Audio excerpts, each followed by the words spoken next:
Hey guys, it's Brooke. Welcome back to my channel, or to my channel if you're new here. I hope you guys stay. I hope you guys had a great holiday week. I didn't post anything this week because it was the 4th of July and I didn't really have time to film since it was like a holiday and I had a lot of like family parties and stuff, so I didn't really have time to film anything. But I hope you guys enjoyed your holiday week, and today's shout out goes to yo girl Haley. She has been following me for so long, so thank you so much for your love and support. I appreciate it so much.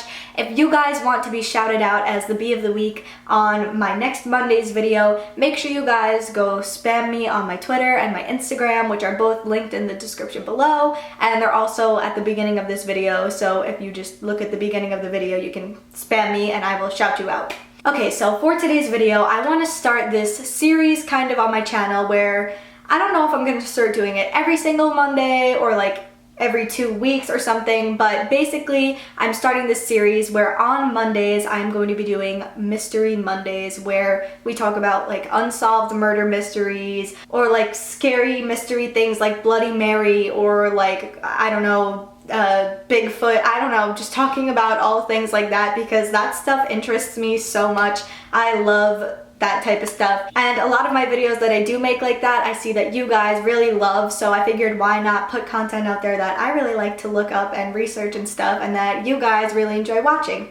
So if you guys have any murder mysteries or mysteries in general that you want to be a part of this Monday mysteries thing, comment them down below and I will research them and we can talk about them together. So that being said, my first murder mystery Monday goes to the Gilgo Beach murderer. Now for a while I've been wanting to talk about the Gilgo Beach murderer because it literally happened so close to where I live. Like, I live on Long Island and Gilgo Beach is on Long Island. I go to Gilgo Beach all the time. I mean literally almost every day me and my friends are driving on Ocean Parkway where Gilgo Beach is. We go on OP runs on the weekends sometimes when we're bored just to like drive on OP, Ocean Parkway. So I really thought that this would be a really good video to talk about since I have personal experience being there and I live so close to it, and maybe one day I can like take you guys there or something if you guys would like that. So we're going to be talking about the Gilgo Beach murders, which has been something that has been on my mind since the day I learned about it 6 years ago. So let's just get right into it. So basically here on Long Island there is this thing called Ocean Parkway, and if you drive down Ocean Parkway there are so many beaches to your left and right. Like there's Tobay Beach, there's something on the right, there's Gilgo Beach, there's Captree Beach all the way down. Like there's just a bunch of beaches you can go to. There's Jones Beach and Jones Beach Theater, like, and it's literally maybe 10-15 minutes away from where I live. Like we go all the time, me and my friends. So about 6 years ago, this woman by the name of Shannon went missing on Long Island, and the last place she had been seen was near the Gilgo Beach area. So police had been looking for her and trying to find out where she was, find her location, find out where she went missing.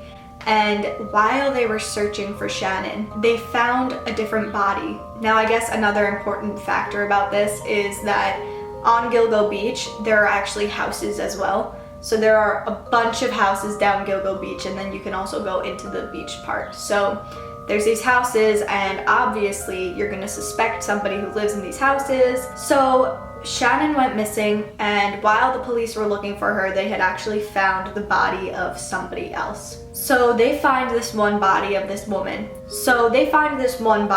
And so they start like analyzing it and DNA testing it, and while trying to figure out whose body this is, they are still looking for Shannon's. So they're kind of digging into the dunes and stuff all down Ocean Parkway to look for Shannon, and after they found this one body, they actually found 3 more bodies, and that's when they knew that they had a serial killer on their hands. So all of these bodies that had also been found had been buried in these burlap sacks, and most times when serial killers kill somebody they have this specific thing they do, and it seemed that his specific thing was burying people in these burlap sacks. So right now they had 4 bodies buried in all these burlap sacks, and all the bodies actually belonged to prostitutes as well. So they're identifying these people, finding out information about them, and they are still looking for this girl Shannon. Now once news came out that these 4 bodies had been found at Gilgo Beach, my mom and me and my sister all kind of like freaked out because we go to those beaches all the time. We used to go to Gilgo Beach and surf. We had recently been there right before finding this out to go surfing, so it was really, really, really scary finding this out, and scary finding out that there was a serial killer on Long Island right by the beaches where we love going. Like, these beaches are so popular, and like for this to happen was just like a shock to everyone. So of course my mom's like, we're literally never going to those beaches again, because she was scared that we were gonna get murdered. And I remember when I found out about this, it kind of intrigued me. Like, I wanted to learn more about it. I wanted to know what was going on. Police kind of stuff, investigations like that have always really been like interesting to me. I've always kind of wanted to do like FBI work for some reason. I don't know. It always interested me. So they actually released this, I don't even remember what it was. Like, it was just this episode thing on TV all about the Gilgo Beach murders. And that is what I'm going to get into now. So me, my mom, my sister, and my friend actually all sat on my couch one day, and we were really excited to watch this and learn more about it, because we wanted to know what was going on, and we wanted to hear like more about the investigation and stuff. So we all went to my house and we're watching this thing, and that's what I'm going to get into now. Now, this was happening in 2010, 2011. The bodies that were buried there had been there for a little bit of some time. Like, I know one of the bodies was like decaying. They also found a skull with some teeth not far from it. They also found one woman with her child. Most of the victims were all prostitutes though. And Shannon actually, about like a week later, I'm pretty sure, was found in the marshes. Now, she was found in the marshes and her clothes were found a little ways behind her. And there's a video in this documentary that I was watching with my mom and my friend and sister, where they talk about how this girl Shannon was at some guy's house, and she leaves the house running and screaming for her life, saying, "He's going to kill me." And there's actually cameras on the houses where you can see her running away from the houses, like terrified, and she goes to like a neighbor's door or something and starts banging on the door saying like, "He's gonna kill me, like please help me, he's gonna kill me." And then she calls 911, and she said that he was going to kill her. Nobody knew who the he was, but she was scared for her life. And in the documentary, they almost made it seem like it was kind of brushed off. That always stuck with me. I don't really remember much of anything about that documentary aside from the fact that I remember them saying that she left this house running, screaming for her life. It's on video. She called 911 saying this man was gonna kill her. And this man wasn't arrested because apparently there was no proof.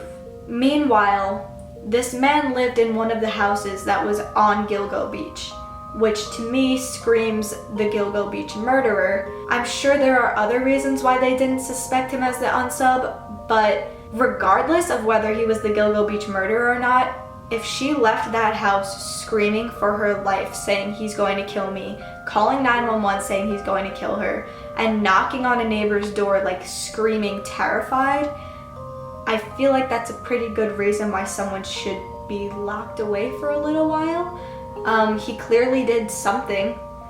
He should be being way more deeply investigated, I feel like, than they made it sound like he was. I'm not really sure whatever happened with that because I never looked into it.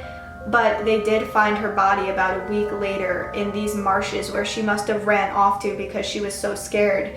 And police actually say that they think that she accidentally drowned herself by being in the marshes. My perspective is, I think that this girl was running for her life. It's totally possible that she could have got stuck in the marsh, but I don't think she could have accidentally drowned herself. I really don't know. I really don't know. But all her clothes were off her, which makes me think if you're running away from someone and you're terrified for your life, how did your clothes get off you? Like, why did that happen? Maybe she was going to go swim and she took them off to swim faster. I'm not really sure, but her shoes, her purse were all found, and police just say that they think she drowned herself. And I'm actually going to read you what I read online. On December 13th, 2011, the remains of Shannon were found in a marsh about half a mile from where she disappeared. And a week after some of her clothes and belongings were found in the vicinity, police believe that Shannon accidentally drowned herself after stumbling into a swamp, a view not shared by her mother. She had last been seen banging on a resident's door and screaming for help before running off into the night. A panicked 911 call from Shannon that night revealed her saying that they were going to kill her, in quotes. So I don't know about you guys, but that seemed like a pretty good reason to suspect that this guy was, in fact, the Gilgo Beach killer. And they made it kind of just seem like her case was completely separate from this, when I'm pretty sure she was a prostitute. It just doesn't make sense to me. I think that that wasn't taken seriously enough. And then while also doing this investigation, they actually found 6 more bodies buried in the dunes. And right now there is between, I read online, 10 to 17, but I also heard over a dozen bodies that have been found, all, basically, almost all, I think, prostitutes. Besides for the one mother and her child. I don't know if it was a girl or boy, the child, but there was a mother murdered as well with her child. And most of them were also found in these burlap sacks. So it is more than evident that there is a serial killer. I also remember in the documentary that they found out that there was someone who lived on Long Island who had this shop where he had to use these burlap sacks.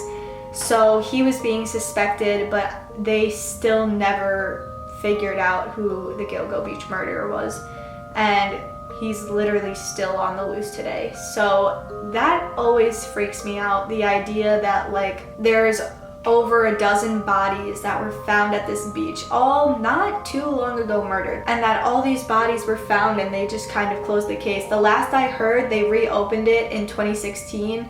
I think November or December of 2016 they reopened it because they found another body, but nothing has been really said about it since, and they still have not found the murderer. They said that they think that it could be someone who knows the law or is in law enforcement. That's why it may be harder for them to find him, but they suspect that it's like a male, a white male who's between his 20s and 40s, which is a pretty big age range to assume. And they also know him as the Craigslist killer because a lot of the prostitutes were on Craigslist. I feel like it should be a lot easier to find him than it is, but yeah. So anytime I ever go to Gilgo Beach, I always get the chills. I always feel really weird because the houses are right there, like literally right there, and it just, to me, seems like a murderer, serial killer could be living right here in these houses, and we're just like chilling at this beach where 12 plus bodies were found. It's just so terrifying, and I can never go on OP and not think about it. I really can't. But yeah, so that is my Unsolved Murder Mystery Monday for today. I hope you guys like this video. If you like this new series and want me to keep this going, make sure you give this video a thumbs up. Also, make sure you guys comment down below some mysteries you guys want me to research and we can talk about together, and I would be more than happy to do that. And yeah, also make sure you guys subscribe to my main channel. I post every single Thursday and or Sunday, and spam my Instagram and Twitter if you guys want a shout out on next Monday's video. And with that being said, I will see you guys on Wednesday. Thank you so much for watching.